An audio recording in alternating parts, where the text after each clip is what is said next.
What up, Fort Snacks? I'm here to talk to you today about Spider-Man Into the Spider-Verse.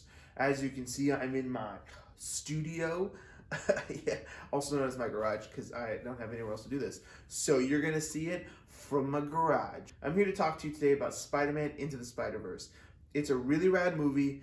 It is probably the best taking a comic book, turning it into a movie, and making it look like that comic book was turned into a movie I think I've ever seen. The music is amazing. The animation is incredible. It looks like a comic book in movie form, which is just mind-blowing to me, especially when I was a kid. When they would turn comic books or video games into movies, it would look just terrible. And now we got things like Spider-Man Into the Spider-Verse that look like a comic book became a movie. And it's so darn cool. You got Miles Morales. He's just a kid in Brooklyn. He's chilling. He's doing his thing. He gets bit by a spider. What? No way. Spider-Man got bit by a radioactive spider. Yeah, he got bit by a radioactive spider, and he develops powers, and he's got to team up with a bunch of other spider people and save the world. Obvi. That happens a lot. Spoiler alert, he saves the world. You start off with Miles just being a kid in Brooklyn. He's bopping to music, pretending like he knows the words, but he doesn't really know the words. And he's throwing slaps up on his way to school. His dad's a cop, his mom's a doctor or a nurse or something in the medical field. He gets to school, he's in a new school, obviously like a bit of a fancier, more academic school than he's used to. He's not really doing so hot because he's trying not to do so hot, probably because he's a little bit intimidated, probably because he doesn't believe in himself. I know some of y'all can relate to that. His dad's a stickler. He loves his uncle because his uncle is the opposite of a stickler. His uncle is definitely like a go with the flow kind of dude. He's hanging out with his uncle. They're throwing up tags, or not tags. They're doing art. It's beautiful art. He gets bit by a spider. Doesn't think anything of it. This whole thing. Meets a girl named Gwanda. Later we find out it's Gwen Stacy. And a little tidbit, if you watch the movie again, when Gwen is saying Gwanda is saying relax, it's because she knows he's got the Spideys and his Spidey stance and all that stuff, and she's like, just relax and you let go of my hair. Turns out she gets that head shave sort of thingamajig happening after that. So it works for her. It works for her. Wouldn't work for me, but it works for her. Staying clear of the closing doors, please. Now for me, being from Jersey, that sound is synonymous. It's a thing. I grew up listening to that sound. It was kind of nice hearing it again because it's the same. It's been for years. Staying clear of the closing doors, please. Yeah, if you don't know, New York City subway. Just move out of the door. So when Miles kind of learns he has powers and he accidentally sees Peter Parker die, spoiler alert, and he's going throughout stuff, and then he sees his dad, and he's like, Dad, do you really hate Spider-Man? And it's like he's going through stuff because he knows he might be the new Spider-Man, and he knows his dad is like not a fan of Spider-Man, so is his dad not a fan of him? It's like, that's some stuff right there, right? That's some stuff for a kid to be going through. And then his mom says that thing before he goes to bed, that we don't run from things, and it's like, dang, that's a tough line. That is a tough line.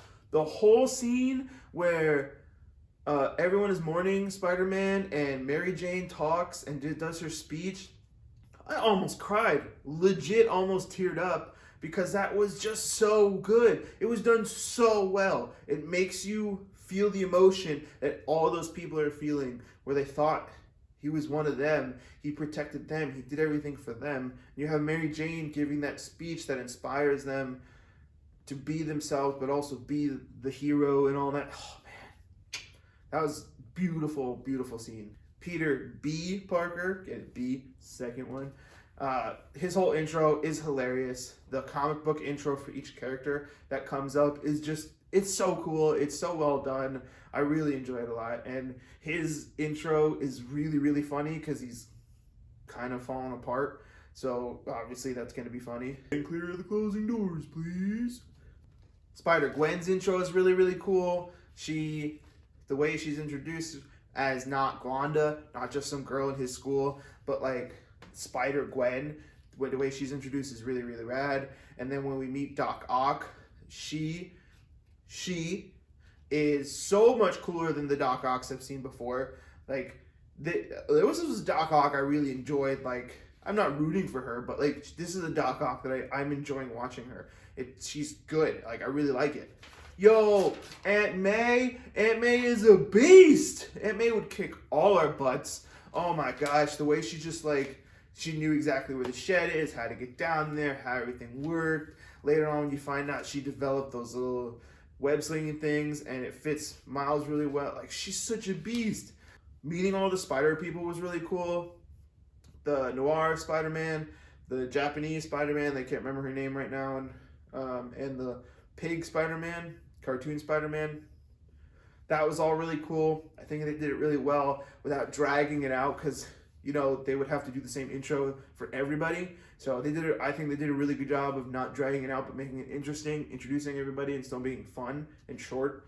When Miles finds out his uncle is the Prowler, oh man, they did that so well.